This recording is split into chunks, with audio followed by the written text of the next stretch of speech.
High guys, good morning and welcome back to my blog channel. কেমন আছো তোমরা সবাই? তো আশা করছি তোমরা সবাই অ্যাজ ইউজুয়াল জাস্ট পাড়াপাড়ি আছো। আজকের দিনটা তোমাদের সবার খুব ভালো কাটবে। আজকে 7th of February, happy rose day to everybody. সকাল সকাল আমি কিচেনে চলে এসেছি, একটু আর্লি মর্নিংয়ে এসেছি বিকজ একটু পরে নাহলে রান্নার মাসে চলে আসলে আমার মানে ওনারও অসুবিধা হবে, আমারও অসুবিধা হবে। তো আজকে রাতে প্ল্যানিং রয়েছে যে যেহেতু স্যাটারডে, সায়নের ছুটি, আজকে বানাবো হচ্ছে কড়াইশুঁটির কচুরির সাথে কাশ্মীরি আলুর দম। তো কড়াইশুঁটির কচুরিটা তো রাত্রে বানাবো, পুরটা বানিয়ে রাখবো একটু পরে। বাট কাশ্মীরি আলুর দমটা এখন আমি বানাচ্ছি। তো চলো তোমাদের সাথে হালকা করে একটা স্টেপ শেয়ার করে দিই, মানে স্টেপ না মানে রেসিপি, সরি, শেয়ার করে দিই। তো চলো without further delay let's start today's video. এখানে আমি আলুগুলোকে ভালো করে ফ্রাই করে নিয়েছি নুন দিয়ে। এবার আমি সরষের তেলেই হচ্ছে রান্নাটা। এবার আমি ওই আলু ভাজা তেলের মধ্যে দিয়ে দিয়েছি হচ্ছে জাবিত্রী, এলাচ, লবঙ্গ আর দারচিনি। এবার আমি এর মধ্যে দেবো হচ্ছে একটা পেস্ট, সেটাও তোমাদেরকে আমি বলে দিচ্ছি কী পেস্টটা যাবে। এবার আমি তেলের মধ্যে দিয়ে দিচ্ছি হচ্ছে স্বাদ অনুযায়ী লঙ্কার গুঁড়ো। এটা হচ্ছে ঝাল লঙ্কার গুঁড়ো অবভিয়াসলি। আচ্ছা, এবার আমি এর মধ্যে দিয়ে দিচ্ছি হলুদ গুঁড়ো। এবার আমি এর মধ্যে দিয়ে দিচ্ছি কাশ্মীর লঙ্কার গুঁড়োটাও আমি দিয়ে দিলাম।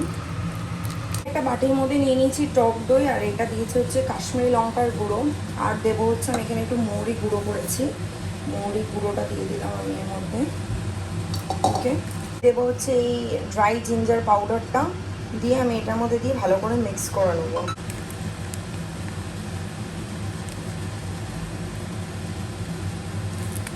ব্যাস, এবার এটাকে ভালো করে আমি মিক্স করব। মিক্স করে এই মিশ্রণটা আমি দিয়ে দেবো হচ্ছে এই মশলা দেওয়া তেলের মধ্যে। আমি পরে ড্রাই জিঞ্জার পাউডারটা আরেকটু দিয়েছি, তো যে যার মতন বুঝে দেবে। ফার্স্টে একটু কম দিয়ে দিয়েছিলাম ক্যামেরার জন্য আর কি, ক্যামেরার দিকে তাকিয়ে দিতে গিয়ে। তো যাই হোক, এই মিশ্রণটা এবার আমি তেলের মধ্যে দেবো। আর অবশ্যই মাথায় রাখবে যে যখন এই দইটা দেবে না তেলের মধ্যে, তখন গ্যাসের ফ্লেমটা একদম যেন স্লোতে থাকে, নয়তো দইটা ওই দানা দানা হয়ে যাবে। দইয়ের মিশ্রণটা দিয়ে দিয়েছেন, দেখতেই পাচ্ছ আমার গ্যাসের ফ্লেম একদম স্লোতে রয়েছে, নাহলে দইটার দানা কেটে যাওয়ার সম্ভাবনা থাকে। জানি না, আমার সাথে তো বেশিরভাগ টাইমেই হয় দইটা দানা দানা হয়ে যায়। এবার এটা যখন কালারটা চেঞ্জ হবে না, তোমরা বুঝতে পারবে যে দইটা তার মানে তখন কুক হয়ে গেছে। তো তখন তোমরা ফ্লেমটা আস্তে আস্তে বাড়াতে পারবে। আচ্ছা, এবার আমি এর মধ্যে দিয়ে দিচ্ছি 7-8টা মতন কাজু পেস্ট। বাটাটা দিয়ে আমি এর মধ্যে একটু নুন দিয়ে দিয়েছি, দিয়ে এটাকে ভালো করে কষিয়ে নিচ্ছি। এবার আমি এর মধ্যে দিয়ে দেবো হচ্ছে আলুগুলোকে, ভিজে রাখা আলুগুলো।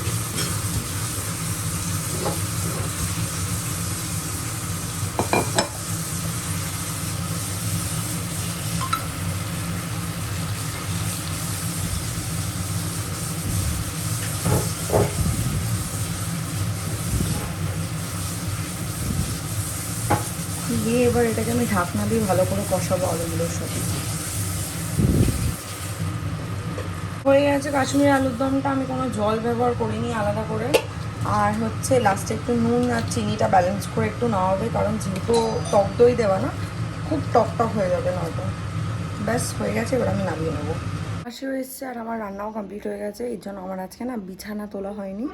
আর নতুন যিনি এখন ঘর ঝাড় দেয়, ঘর মুছে, উনিও চলে এসছে।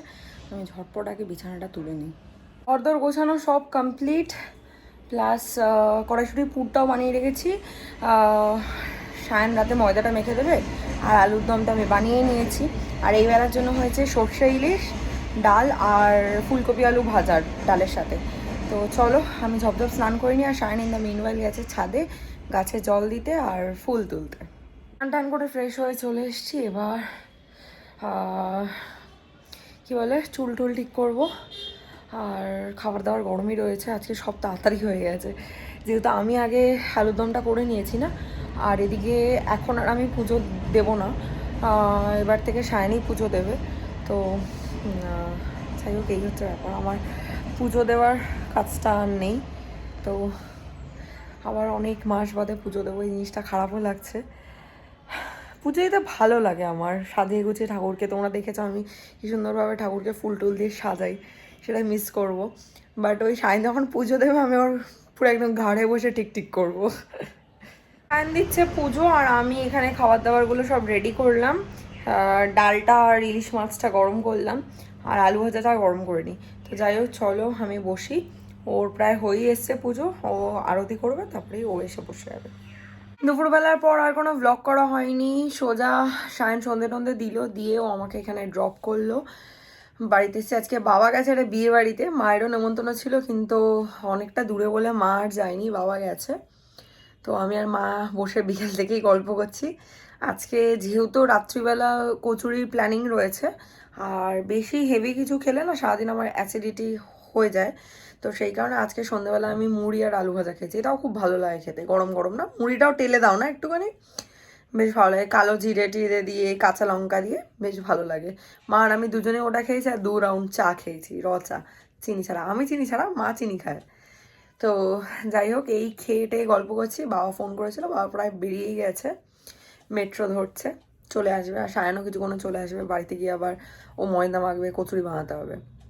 তো যাই হোক যতক্ষণ না আসছে ততক্ষণ গল্প করি আমি আর মা। একজন চলে এসছে রোজ নিয়ে, রোজ দেবো বলে, কিন্তু এখন চেঞ্জ কি, আগে শুধু রোজ নিয়ে আসতো, এখন তো ফ্যামিলি ম্যান কি নিয়ে এসছে, ঠাকুরের ফুল সাথে।